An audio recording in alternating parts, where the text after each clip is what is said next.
The analysis showed there's a difference in time between a free fall time. A free fall time would be an object that has no structural components below it. And if you look at the analysis of the video, it shows that the time it takes for the 17 for the roof line of the video to collapse down the 17 floors that you can actually see in the video, below which you can't see anything in the video, is about 3.9 seconds.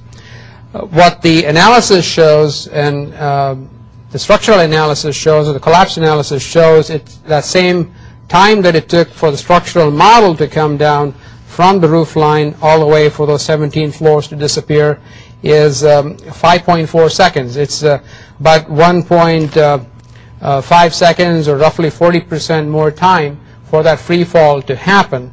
And that is not at all unusual, because there was structural resistance that was provided in this particular case, and you had a sequence of structural failures that had to take place, and where everything was not instantaneous. Buried in all that verbiage, what Dr. Sundar is saying is, free fall for the 18 stories under consideration would have taken 3.9 seconds. However, their computer model simulating collapse required 5.4 seconds.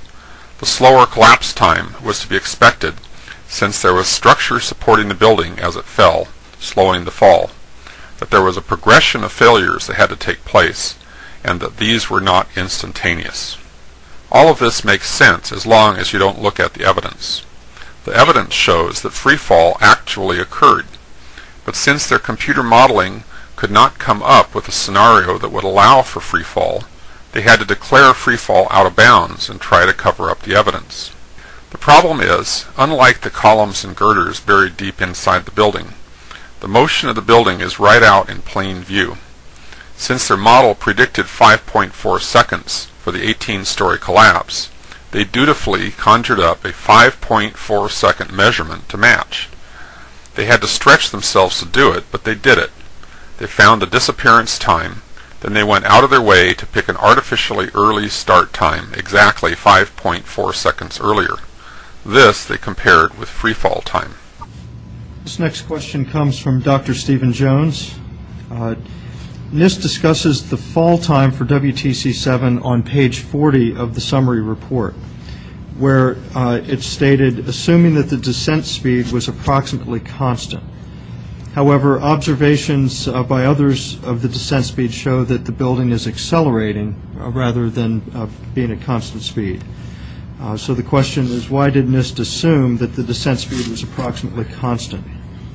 Stephen Jones was calling attention to the obviously erroneous claim on page 40 of the draft report that stated that the building descended at constant speed. I'm sure constant speed was a simple misstatement. The correct response should have been, whoops, we'll fix that. But no, here's how they handled that question. Force of gravity obviously is, the acceleration of gravity is what's at the driving force, and our calculation was based on the amount of time from the top of the parapet to fall till it disappeared from view between the two buildings seen in the video. That time was established from the video by single frame search of the time, so that was down to 1/30th of a second, and then we did the same thing for when the top of the parapet disappeared. We found that that time to be 5.4 seconds. I didn't hear a whoops in there, did you? This is John Gross, one of the lead engineers for the NIST report on the collapse of the Twin Towers. He has a PhD in structural engineering from Cornell University. He taught engineering at the University of Colorado in Boulder. He has a long resume on top of that. Don't you think he probably knows the difference between speed and acceleration? Don't you think he could explain it with perfect clarity if he wasn't so preoccupied trying to cover his tracks? Don't you find it interesting that the 5.4 seconds he measured for the collapse time just happens to exactly match the theoretical prediction of their model? That kind of precision is incredibly rare when modeling real-world events. Incredible is the right word. It's not credible. This measurement has all the characteristics of what we call dry labbing, manipulating the data to fit a predetermined outcome. It's an ethics violation in science on a par with plagiarism. Any engineers engaging in this kind of sleight of hand should lose their licenses. The larger implication, of course, is dry labbing in this kind of investigation would constitute a criminal cover-up. After another round of quibbling, someone had to step in and bail out poor John. Can you clarify that? I think it's something that we need to clarify and correct in the final version of the report. Okay. That was August. This is November. The final version of the NIST WTC7 report just came out. And guess what? We have a revised analysis of the building collapse rate. Constant speed is out. Constant acceleration is out. Instead, we have 3 phases of collapse, with a whopping 2.25 seconds of absolute freefall. The irrelevant 5.4 seconds is still defended in the wording, but it plays no apparent role other than CYA for John Gross and Associates. So freefall is hereby official dogma. How are they going to handle all the ramifications of that inconvenient fact? Read on. It says, the 3 stages of collapse progression described above are consistent with the results of the global collapse analysis discussed in Chapter 12 of NIST's NC Star 1-9. That's it. Freefall went from an impossibility that required backflips in logic to obfuscate, to a simple fact to be measured, then declared consistent with their fire-induced collapse hypothesis. Apparently they have now decided that freefall is okay as long as it is seen as a part of a longer stretch of time that covers the required 5.4 seconds. In other words, they dropped the bullying tactic of blowing smoke to obscure the facts, and adopted an alternate bullying tactic: cover it with a lie and walk away.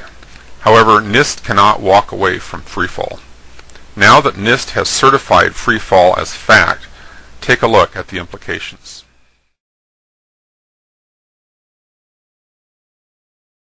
On November 20th, 2008, the National Institute of Standards and Technology released their final report on the collapse of World Trade Center Building 7. Building 7 was not hit by a plane, but collapsed at about 5:30 on September 11th, 2001. The report is available at the NIST website on the screen. The report contains 2 computer simulations of what might have happened to Building 7. One simulation shows how WTC-7 might have collapsed because of fires and damage due to falling debris.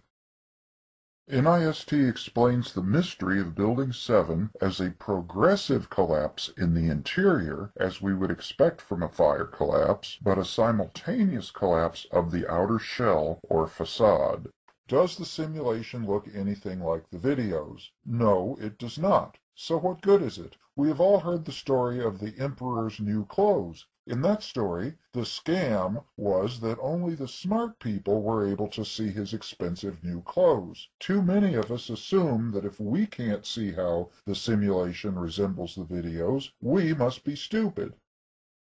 We noticed several unexpected things about the NIST video. First, according to the simulation, the internal structure of WTC-7 collapsed, leaving an outer shell or facade. According to NIST, it is the collapse of this shell or facade that we see in the collapse videos we have all watched. If the NIST simulation were correct, wouldn't we expect to see some damage to the facade? We see several broken windows, but nothing suggesting that beams and floors are falling to the basement. The NIST simulation shows Building 7 leaning toward the west. In reality, the building remained straight as it fell until it tipped towards the south at the last second. Surprisingly, the simulation ends about 2 seconds after the northwest corner of the main roof starts to drop. Naturally, one wonders why.